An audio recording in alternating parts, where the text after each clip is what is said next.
भूतड़ी अमावस्या को लेकर खंडवा कलेक्टर और एसपी ने ओंकारेश्वर में व्यवस्थाओं का जायजा लिया।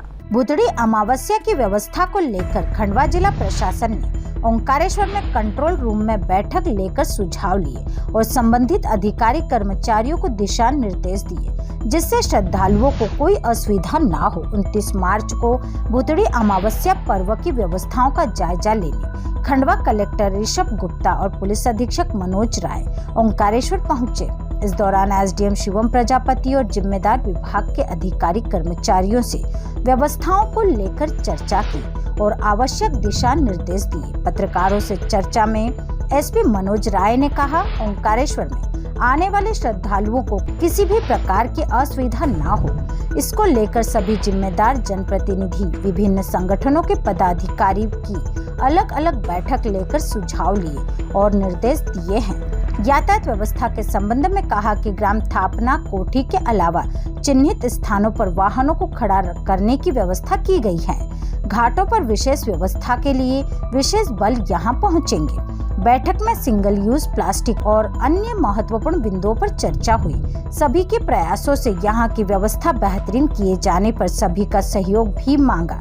नाविकों के संबंध में आपने बताया कि नर्मदा के बढ़ते प्रदूषण को लेकर नाविकों को सोलर और बैटरी से चलने वाली नावों का संचालन हेतु डेमो के रूप में नाव का संचालन 15 दिनों तक देखने, इसके अलावा अन्य महत्वपूर्ण बिंदुओं पर चर्चाएं हुई, जिसमें होटल व्यवस्था संघ, व्यापारी संगठन, मीडिया साथी, नागरिक संघ, टेम्पो संगठन के पदाधिकारी, संत समाज भी उपस्थित थे। देख रहे हैं कि हर अमावस्या पे श्रद्धालुओं की जो संख्या है वो पिछली बार की तुलना में बढ़ती ही जा रही है और ये बहुत अच्छी बात भी है। ये आदरणीय महाकुंभ से भी हमको दिख रहा है कि सनातन के प्रति लोगों में आस्था बढ़ी है और हर बार इस प्रकार के जो हमारे कार्यक्रम हैं उन पे श्रद्धालु अधिक से अधिक मात्रा में आ रहे हैं। तो यहाँ पर पुलिस की, प्रशासन की चाक चौबंद व्यवस्था रहेगी, हमारे होमगार्ड्स की टीम की सुरक्षा की व्यवस्था रहेगी, नगर पालिका की। आज की जो बैठक थी, सबसे पहले मैं और कलेक्टर साहब ने यहाँ भूतड़ी अमावस्या को लेके जो तैयारियां थी, कोठी से लेके ओंकारेश्वर तक हम लोगों ने फिजिकली उसको देखा और पार्किंग की व्यवस्था, साथ ही यहाँ पे घाटों की व्यवस्थाओं को लेके अलग अलग अधिकारियों को और विभागों को निर्देश दिए। इसको लेके कल बाहर से भी पुलिस आ रही है और पूरी चाक चौबंद पुलिस व्यवस्था घाट पे भी रहेगी, विशेष रूप से संगम पे रहेगी जहाँ पे ज़्यादा लोगों का आना जाना रहता है। साथ ही आज की जो हम लोगों का यहाँ दौरा था उसमें 2-3 प्रमुख चीज़ें थी। एक सिंगल यूज प्लास्टिक को बैन लगाना है, उस बात को लेके आज यहाँ पे व्यापारी संगठन, नाविक संघ, ऑटो एसोसिएशन, होटल एसोसिएशन और यहाँ के गणमान्य नागरिक, पत्रकार बंधु सभी उपस्थित थे और सबके बीच में वो सभी पॉइंट रखे गए और सबने एक मत से इस बात पे सहमति जताई कि इस पे जल्दी काम किया जाए और ओंकारेश्वर ज्योतिर्लिंग को एक आदर्श ज्योतिर्लिंग के रूप में स्थापित किया जाए। साथ ही इस पे जो नाव है, नावों से ये बात आ रही थी कि यहाँ पे जो डीजल का उपयोग हो रहा है उससे कहीं ना कहीं जल में भी पर्यावरण को क्षति हो रही है।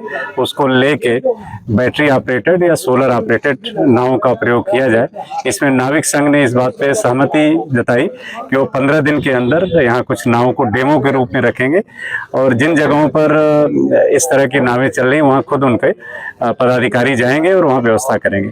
हमसे है कि नर्मदा जी का जल संरक्षित रहे, पर्यावरण को कोई क्षति न पहुंचे, उसका भी इसमें उपयोग किया जाए। वाहनों को कहां पर रोका जाएगा? साथ ही आज ऑटो एसोसिएशन के लोगों से जो बात हुई उसमें हम लोगों ने अभी पार्किंग को लेके एक थापना के पास जो हमारे ओंकारेश्वर ट्रस्ट के राव साहब हैं उन्होंने अपनी जगह दी है जहां गेहूं कट गया, वहां पार्किंग हम लोग बना रहे हैं जिससे बड़ी संख्या में ट्रैक्टर से श्रद्धालु आएंगे, वहां पे रुकेंगे। साथ ही कोठी हेलीपैड, उसके आसपास की जगह और जो ताम्रकार पार्किंग है, ट्रंचिंग ग्राउंड की पार्किंग है और कुबेर पार्किंग, इन सभी जगहों का उपयोग हम लोग इस धार्मिक त्योहार में करेंगे।